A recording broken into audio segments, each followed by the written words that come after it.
Hello, friends. I'm sitting in the backyard. I'm very relaxed. It's pretty early in the morning here because I'm hoping it won't be too loud so I can have record in the natural light. So this is Juneteenth with young children. I am Ijumaa Jordan. This is June 2022. So I decided that this year that I would create some content around Juneteenth. I've had a few discussions about Black history and talked to individuals that I'm currently working with about celebrating with young children. So I decided that this year that I would create a little bit more formal, as formal as I get, content around Juneteenth. So, and I also reached out to my wider community, and they had a few questions that I'm gonna incorporate in this presentation, and also create a little 5-minute responses to some of the other questions. So I'm pretty excited about it. So what is Juneteenth? This comes from the National Museum of African American History. Of course, I've read and researched a lot what's out there and we're talking to children about Juneteenth. And this definition I like the best. So Juneteenth, also known as Freedom Day, Jubilee Day, Liberation Day, and Emancipation Day, is a holiday celebrating the emancipation of African Americans who have been enslaved in the United States. Although the Emancipation Proclamation was signed almost 2.5 years earlier, the news of this important decision didn't reach Texas until June 19th, 1865. So June 19th, Juneteenth. Now Juneteenth is celebrated annually on June 19th. It has become a time of celebration. Black people honor Juneteenth in many ways, from parties, parades, to memorials and lessons. However it's celebrated, it's a time to share stories of resilience, resistance, and liberation, and uplift Black joy. So the part that I want to particularly focus on and think about is this part. It's a time to share stories about resilience, resistance, liberation, and uplift Black joy. So those are the things that we want to do when we celebrate Juneteenth, when we celebrate Black history with young children. So that's the check-in. So am I telling and sharing stories about resiliency, resistance, liberation, and Black joy? So as you reflect and decide on what you're going to do, that's the place that you want to check in on. And yes, that also includes discussing enslavement. So you can't talk about, you can, but you shouldn't actually talk about Juneteenth with actually talking about enslavement, because what were they free from? They were free, emancipated from enslavement, from the system of slavery that was in this country, the United States. So that's the part that makes people very uncomfortable and nervous for a variety of reasons. Some of it is around shame, that especially we talk to African Americans and people of African descent in the Americas, they feel shame, but that shame doesn't belong to them. They shouldn't feel shame. Sometimes white, non-Black people of color might feel guilt. Like we can't tell the stories of resistance, liberation, and resiliency if we're just stuck in our guilt or if we're just stuck in our shame. What young children need to know is the basic historical facts that aren't whitewashed, that aren't based in a white narrative that glosses over and pretends like, oh, they were happy. They were just happy slaves. They just worked and then we let them free. So the story should always center around the Black experience, the African American experience, that when we talk about enslavement, that we talk about that was based on white supremacy, that because white people thought that they were better, like to use those words, like they thought they were superior to Black people, and they didn't see Black people as full humans, that they thought it was okay to own them. So they decided that, oh, well, their bodies are just for us to own and for them to work for us and create wealth for us. So they built a complete economic system and founded this country off the backs of, off the work of Black people. And so the other piece of the story is that they stole them from a continent, from the African continent, mainly from the west coast of Africa, and brought them, kidnapped them and brought them here against their will and kept them in servitude, in enslavement. So, and during that time, it wasn't a happy time. Like there was joy and there was happiness, they had happiness, but it was a brutal and violent system that it harmed Black people for generations and generations and generations. And so the reason why we celebrate that is because it wasn't that, you know, that the law, like, yes, the law changed as the Emancipation Proclamation was signed, but white people didn't just let us free. Like the white government didn't just let us free. We had been in a long time of resistance and resilience and moving towards Black liberation that we still are fighting for today in America. So, like, I'm proud that I have that ancestry and that heritage of the resilience, of the resistance, and being part of the work of Black liberation. And that's the story that we should tell children.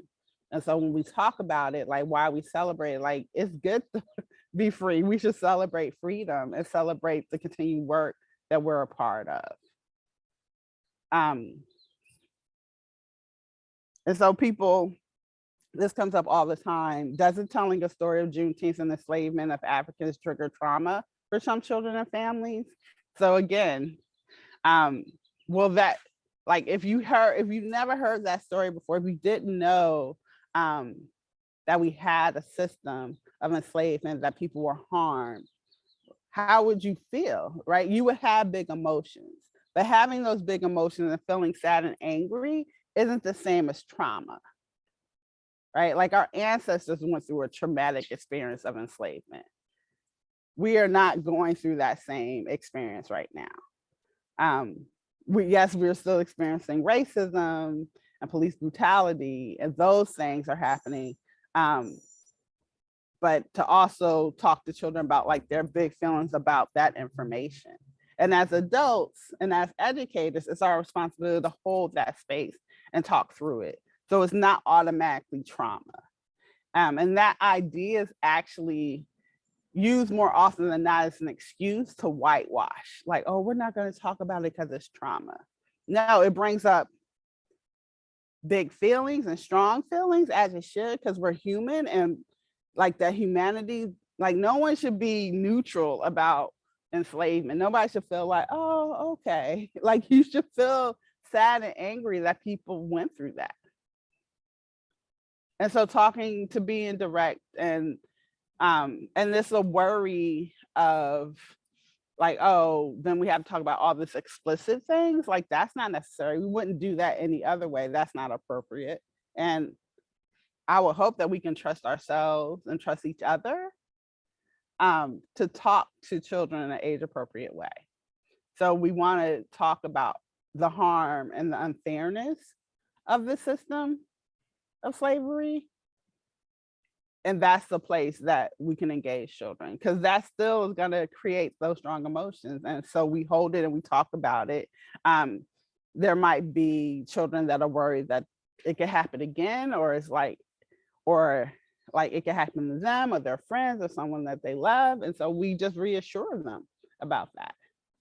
So if we're creating spaces where children can be open and honest with us, then we can manage that.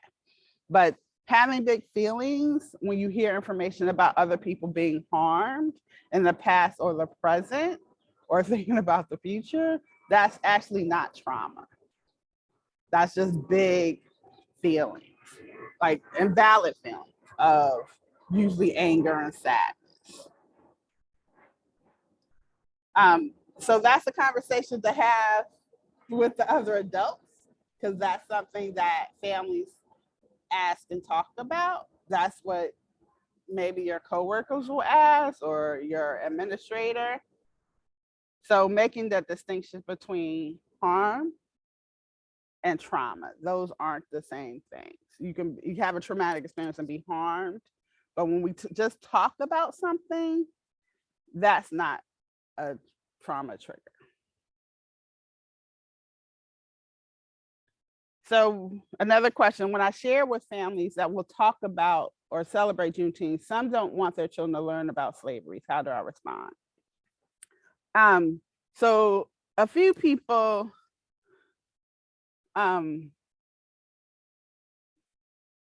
there's been a few instances that people have directly asked me about that. And it's usually, they're surprised because it's usually a Black family.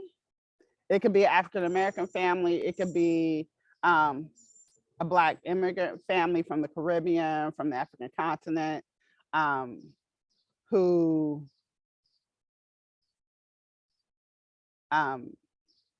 believe that like just talking about it is traumatic and is harmful to know and shameful to know about. But that's where you have the conversation. That is not like the shame. There's no reason for us to hold on to shame, because we come from people that are resilient, that made it this far. Like I'm here because of them.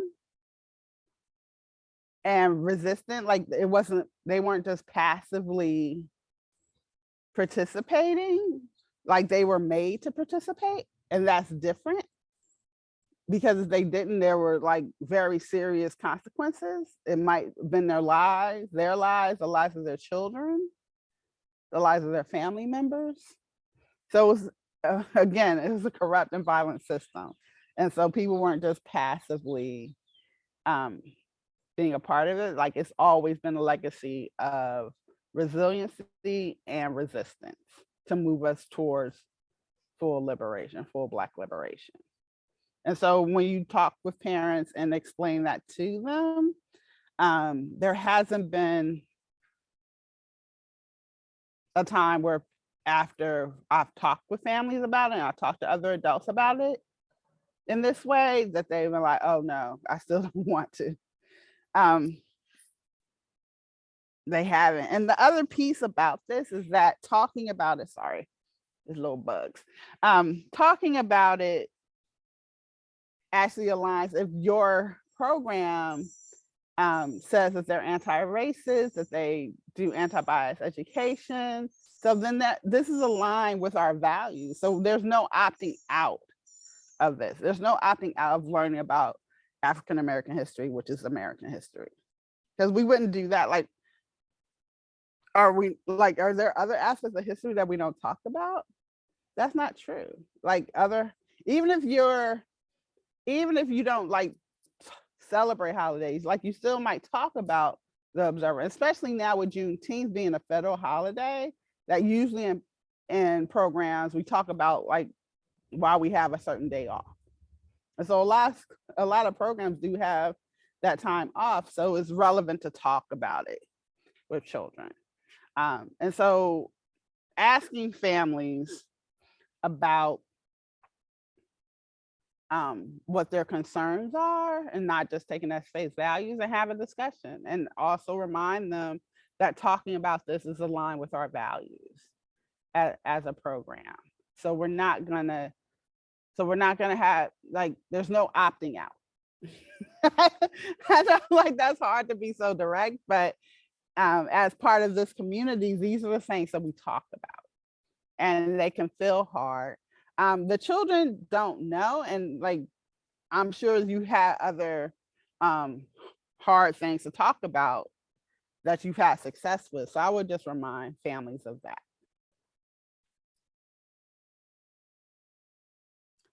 And then another question that came up, what if we talk about Juneteenth and enslavement and children process the ideas through play?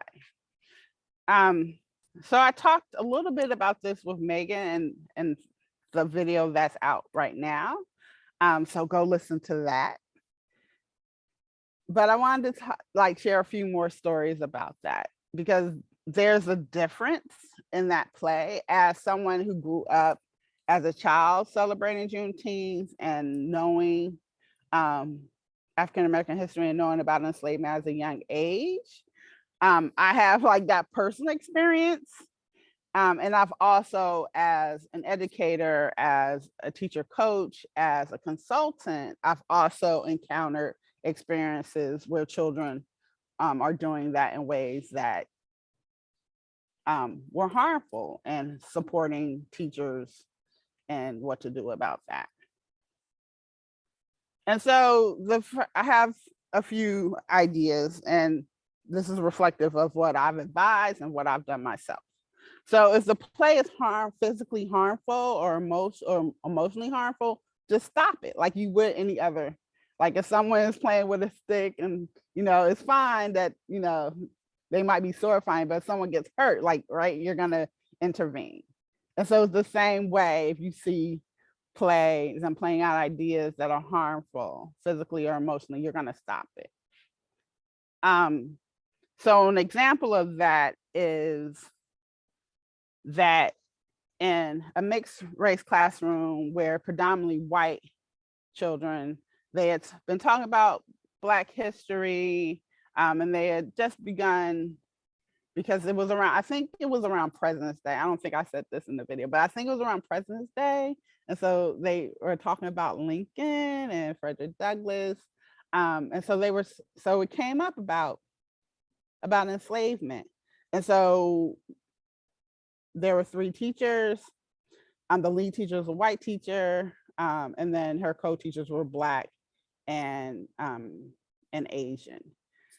So the Black teacher noticed that a group of children, that the white children were playing the slave master, and the Black children were playing people enslaved. And so the white children were bossing them around. And so she stopped it, which was disruptive to the children. Her coworkers weren't sure about it. And when I talked with them about it, of course, the Black teacher was extremely upset. Was extremely upset, and we spent that time talking before we even went back and talked to the children about it.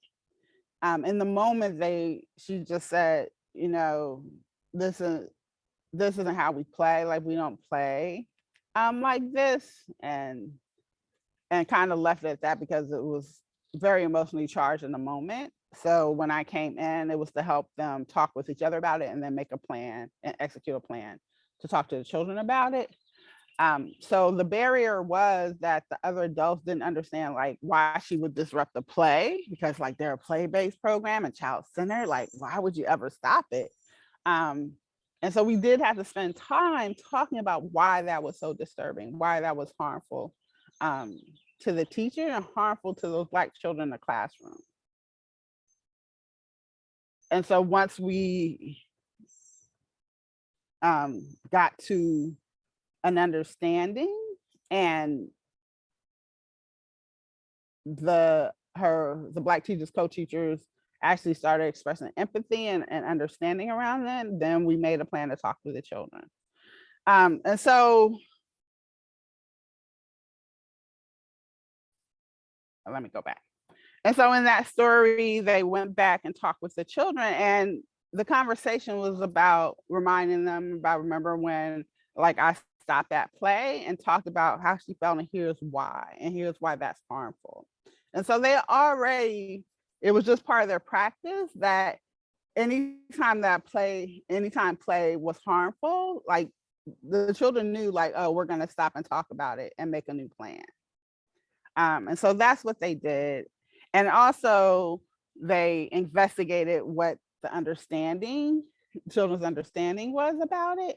And come to find out they didn't like really understand. They just thought like, oh, white people were just making Black people work, but they didn't fully understand like the full harm about it. And so as they talked about it in an age appropriate way, right, it wasn't explicit or graphic or anything, but they did talk and name the unfairness and the harm and the hurt. And so the children like came like, oh, okay, we won't play in that way anymore. And then they started to think about other ways to play. And so the other thing that I was thinking about this, if the play just makes you uncomfortable and or curious, then observe and document. So as I mentioned before, when I was young, like I knew about enslavement, the community that I was in knew about enslavement. Sorry, the time check, knew about enslavement. And so one of the things that we used to play basically the Underground Railroad. And like there would always be argument, negotiation about who was gonna be Harriet Tubman. So we would play this game. Like I grew up like in my mid-childhood, I had most of my siblings. I'm the oldest of 5, and most of my friends had siblings. So like when we would play, it would be a mixed age group from like 5 years old to 12 years old. So what we would do is basically like a hide and seek game. That whoever got to be Harriet Tubman, I don't like, we were very stuck, like it would be one person, it would be Harriet Tubman. And so Harriet Tubman with her gun, like that was important. Or her stick. She would like come, we would pretend like we were working. She would come and it's like, okay, it's time to go. And then we like run to someplace and then she would hide us. And so then someone else would play the people that were looking for us. And whoever else was there would, somebody would be hiding, somebody else would stand like near it, and then the person would be like, have you seen these people? Are you hiding slaves? And that person would be like, no, we're not hiding any slaves, go away. And sometimes they would fight, they would play fight. It was pretty wild. And the thing about if like adults were watching that, like thinking back, like, oh, that would probably make them very uncomfortable. Like, oh, like, I don't know about this.